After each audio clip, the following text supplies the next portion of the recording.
欢迎收听12月21号的迦南之声，我是世界牧师平安。我们今天要继续来圣诞欢乐颂，心存盼望，尼希米记13章19到22节。神爱世人，世人却不爱神，总爱人手所造的公仔。马克3是钢铁人第一套真正可以上战场的装甲，因为东尼史塔克也就是钢铁人终于为这装甲加入了武器，也加入了我们视觉上的印象，红色跟金色的设定，是最经典第一集东尼史塔克的结晶。也因着这身第一套的定案装甲，所以后来才陆续出现了其他套的钢铁人套装。而这大有能力在那个动漫，在那个漫画里面让人印象深刻，能够救命甚至能够灭命的动力装甲，最起初竟然是为了要保住东尼史塔克的生命，甚至让他有机会逃命而诞生的。这个动力装甲里面有一个很重要的东西，它让东尼史塔克原来不会有这个钢铁人的角色，却因着这个动力开始让他的心里面有能力，心里面有盼望，让他可以开始有各样的发明。虽然在钢铁人的电影里面或是漫画里面，我们看到的都是遇到很大的挑战，整个环境的危机，然而这称为弧形反应炉或称为方舟反应炉的保住了东尼史塔克的生命，也让他能够透过这个反应炉开始了钢铁人他的使命，不仅是要毁坏在当时这个这个邪恶，这个让人的生命被破坏的这个犯罪的组织，更是让他自己的生命能够被拯救。然而在今天这个动力装甲的诞生，对于动漫里面漫画里面的东尼史塔克有续命的能力，然而真实世界却是不存在这样的动力装甲。然而在现实世界却存在着耶稣基督的诞生，而他的诞生不仅是能够拯救一人，更是应许要拯救世人，使相信的人就好像我们生命里面有那个方舟反应炉一样，有那个弧形反应炉一样，从今天开始因着相信，我们就心存盼望。在圣经里面，在2000多年前耶稣基督诞生的时候，有一个人他就经历到他心存盼望，而且他遇见这盼望的实现。这个人叫做西面，在路加福音2章28到32节，我们今天 RPG 祷告的经文，他这样说，西面这样说：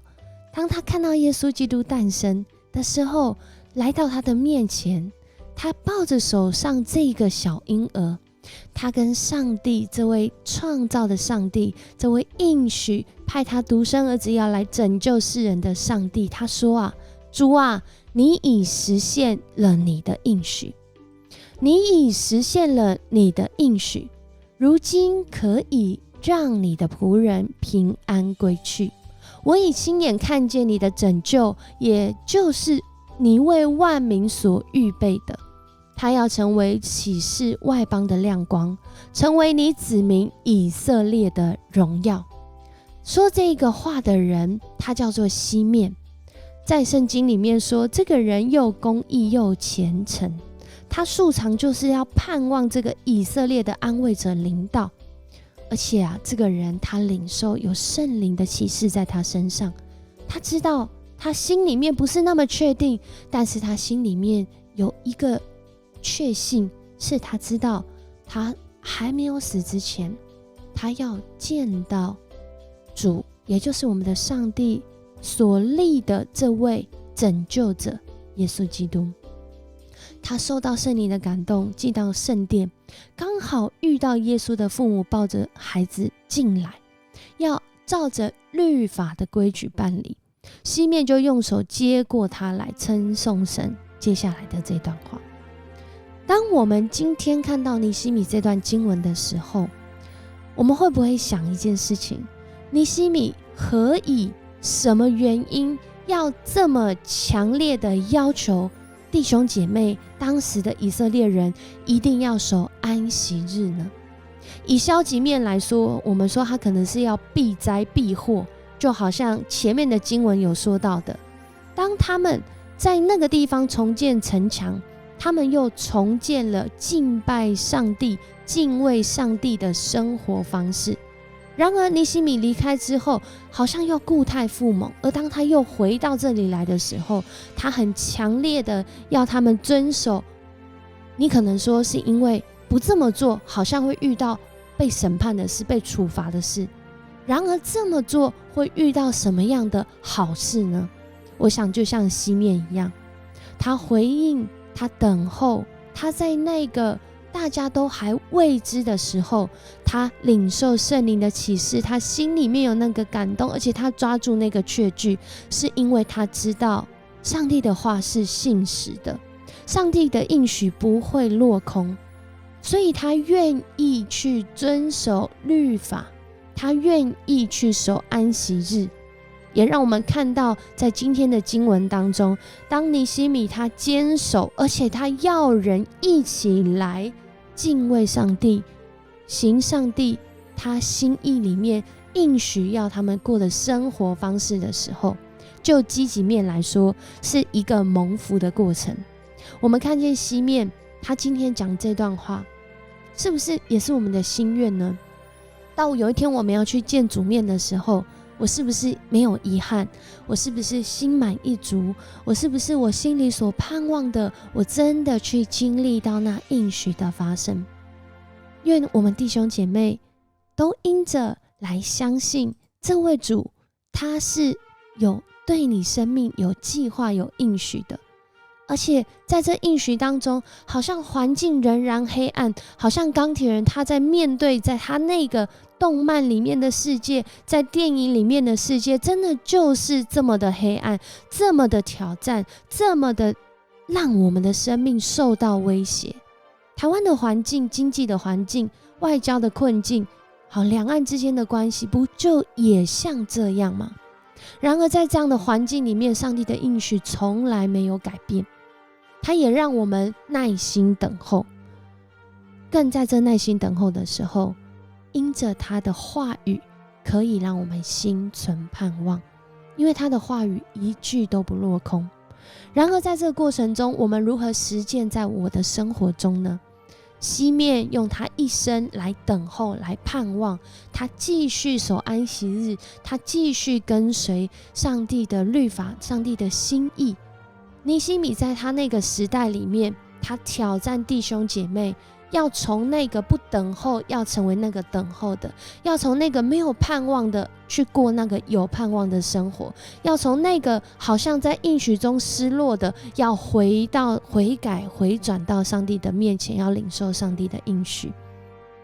那在我们生活中，上帝应许耐心等候，心存盼望，我们怎么实践在我们生活中呢？愿我们一起来思想，在这个圣诞欢乐颂，送的不只是公仔，送的不只是那看得见的，更多是那背后看不见却远大于那看得见的喜乐的。我们一起来祷告。主，我们感谢赞美你，谢谢你让我们在这个待降节期，在这个圣诞节期里面心存盼望，因为我们知道我们所领受的盼望不是一个虚空的盼望，不是一个飞在天上的盼望，而是可以透过我们生活实践中我们就来经历的盼望。你让原来没有指望的，因着相信你而有的生活方式带来我们生命中的盼望。主啊，你让我们在那个困境当中，我们却在耐心等候的过程中，好像在那人看不出来有什么样的连结的时候，你给我们属灵的眼光，看见在那属灵的连结，让我们知道，主啊，你的话语不是落空的，而是当我们有这样属灵的眼光的时候，我们为我们所经历到每一个恩典，我们就会献上感恩，因为我们的属灵眼光帮助我们看见，原来不是我自己能够做到什么，而是当我愿意去的时候，上帝你亲自帮助我在这里面也来经历你的恩典，你的应许就成就在我的生命中。主，谢谢你，以至于我们在这样的生活中，我们心存盼望，因为我们知道我们的盼望不是落空的，而是2000多年前它已经实现，它继续实现，它好像在已然未然当中继续的带领我们，在每一天生活里面，我们不断经历上帝你的恩典如何透过我所行的，我所经历的，我所努力的，我所挑战的，甚至我成功的，我失败的，主你都在其中，有你的心意要对我的生命来说话，是让我的生命存着盼望，不是因着外面看见的，而是更是那看不见的，但是那能力跟盼望却是更大的，好像钢铁人那里面的那个弧形反应炉、方舟反应炉一样，看起来小小的，却是有非常大的能力。主啊，你今天也让我们来经历，我们的信心好像小小的，但因着我们依靠你的信实，它能够发出来的能力是大的。谢谢你，谢谢你，因为你用这样的爱，你用这样的宽容，你用这样的等候，你用这样的应许在带领我们，也让相信的人今天就要来经历那心存盼望的一天。我们这样祷告，奉主耶稣的名，阿们。很高兴今天跟你一起分享迦南之声，让我们的生命真的是因着有上帝的应许，因着有上帝的信实，我们的信心就从我们的心里开始，活出盼望的一天。我是思谦牧师，我们明天见。